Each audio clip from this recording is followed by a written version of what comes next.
I read somewhere once that you need to live your life by three rules: love needs action, trust needs proof, and sorry needs change. So, how will I change my life? I don't know. Not 100% sure, but I know what I won't do.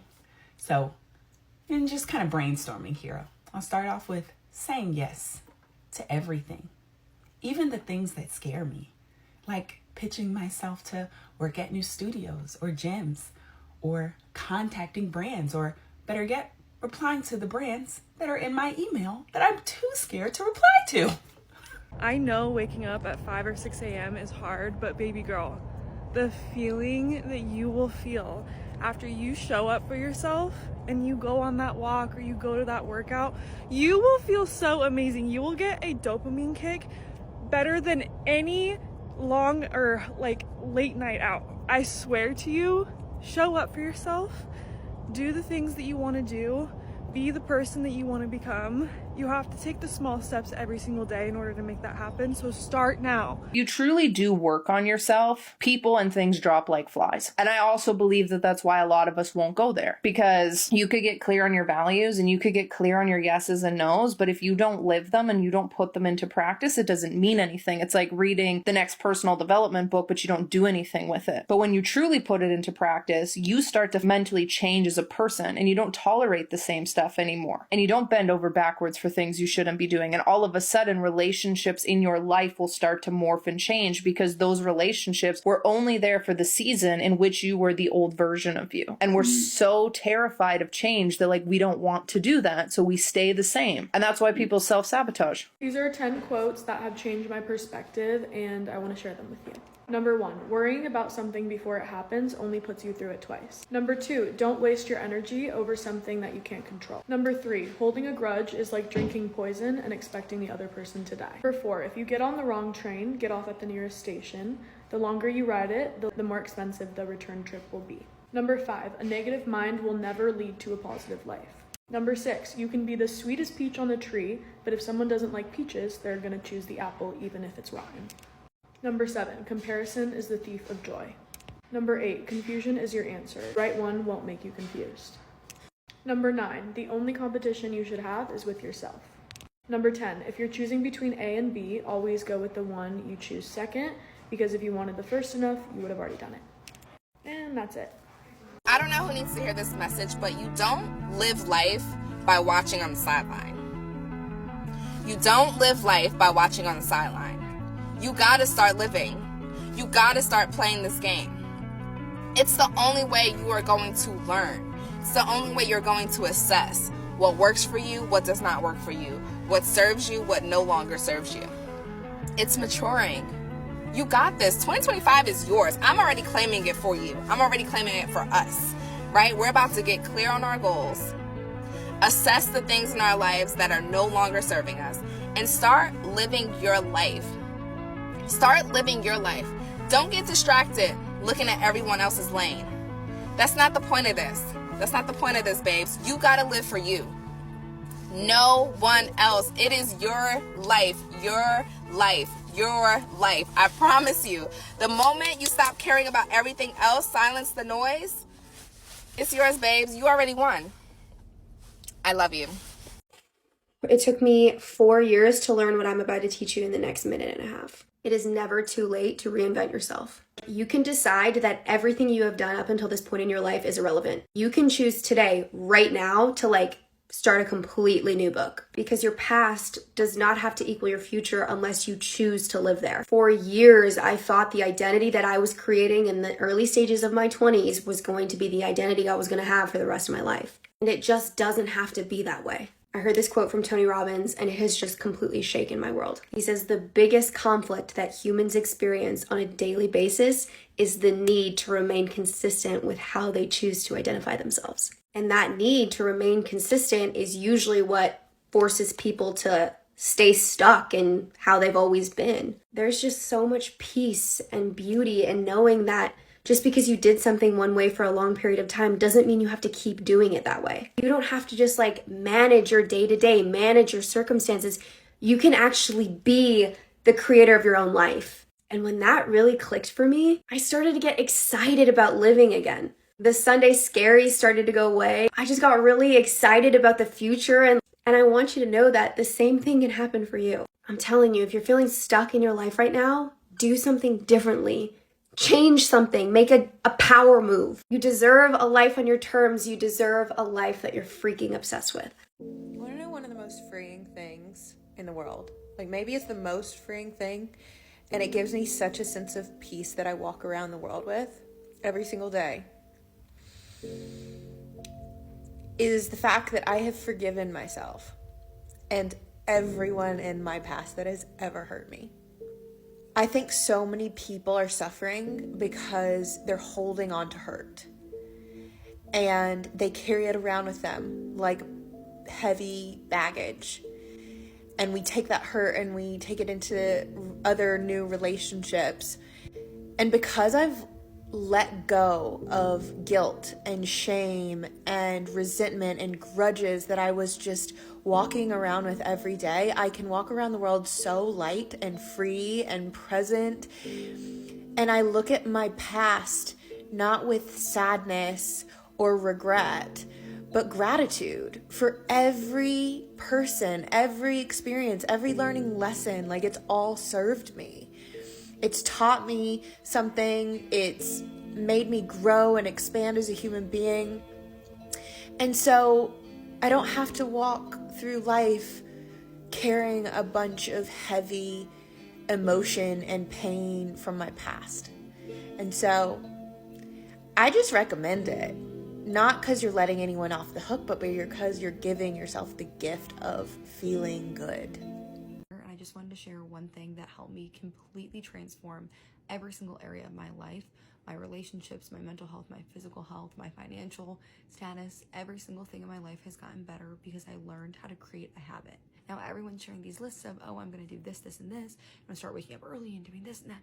Right now, everything that we do in life is a habit. So if we can understand how to change or create habits, we can literally do anything. We have full control over our life. Snoozing your alarm's a habit, texting our ex-boyfriend's a habit, choosing to have a sweet treat after dinner is a habit, which is kind of crazy, but everything we do is a habit, which is why you have to learn how to change one as well as learn how to create one. In a habit loop, you have a cue, a routine, and a reward, and it follows this cycle over and over and over until you create a habit.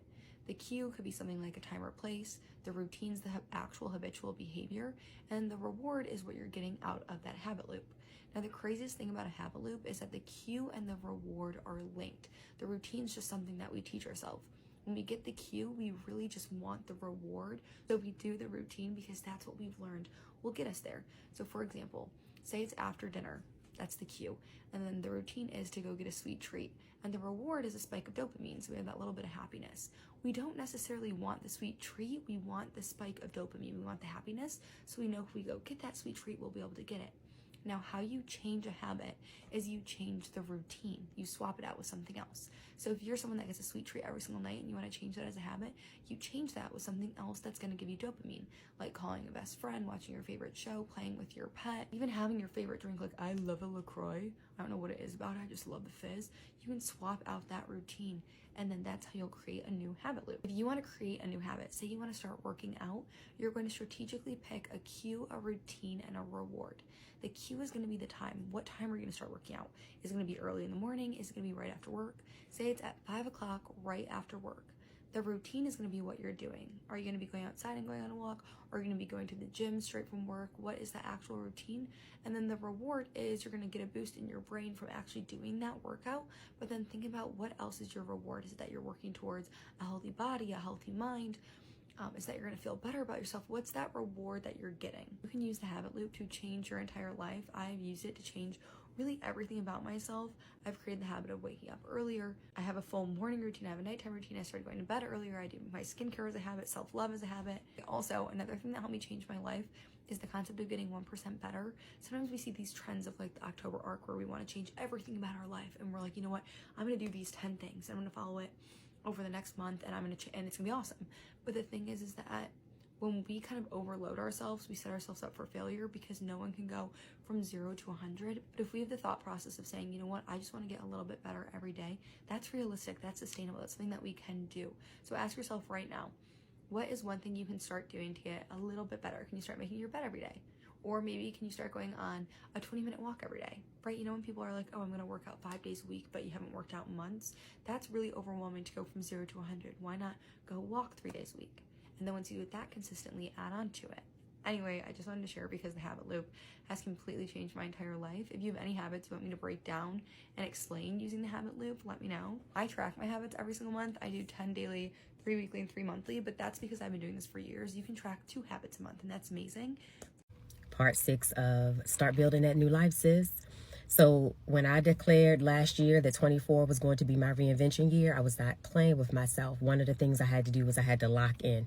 What does that mean? That meant that I couldn't be doing all of the hanging out, going here, going there, you know, with my friends.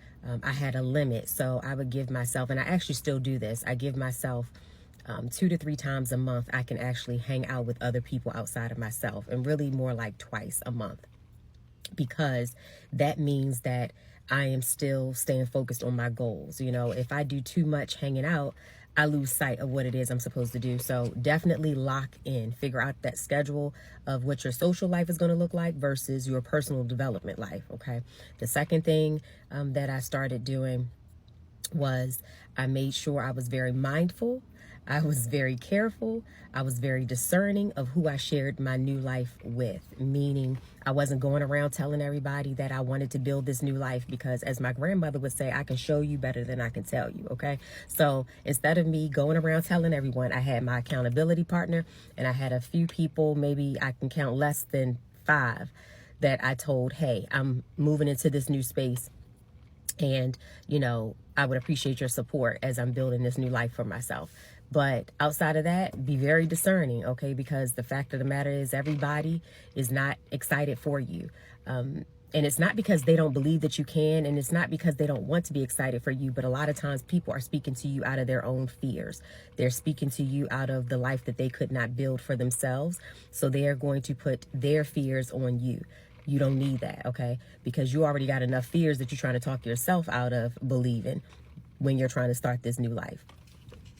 And then the last thing is build a vision board, okay? Because you need some type of visual representation of what it is that you're trying to do, what it is you're trying to become. So I created my vision board in a digital format. You can do digital, or you can do, you know, a physical copy of it. If you do it digital, you can print it out. It's totally up to you. I used Canva. Canva is a free app. They also have a paid version, but again, it's up to you. But I put on that vision board the things that I was working towards in this new chapter of my life.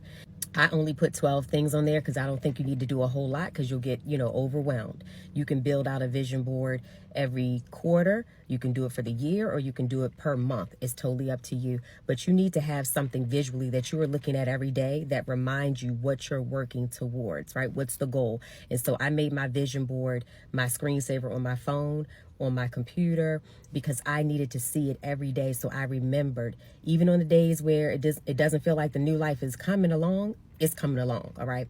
Make sure that you're using images that allow you to see yourself in it. So for instance, one of the things on my vision board is I wanted to be a self-help author. And so fortunately enough, I'm so grateful, out of the 12 things that I put on my new life board, 6 of the things have happened already. And that's because I locked in. But I put on there, instead of putting a picture of like books, right? I put on there a picture of my hand writing, so that I could see what it would look like me being an author. You can do a picture of you typing on a keyboard, you know, what it would look like you doing it. You don't want to just use images of what you see someone else doing. Although those are great, this is your life you're trying to build. So I encourage you, when you're putting your vision board together, to try to put images that are you, or things that allow you to see yourself in it, right? So instead of putting a picture of a new car, put a picture of what it would look like if you were sitting inside that new car. So if you're looking at the steering wheel, so maybe put an image of a steering wheel of that new car instead, because that allows you to see yourself in it, if that makes sense. But those are the things that I started doing, and I really felt like they have helped me to manifest this life that I'm building. I'm still in the glow up, but it's exciting to see the change and the transformation, because this is something that I really wanted, and I'm looking forward to seeing how I'm going to thrive in 25. So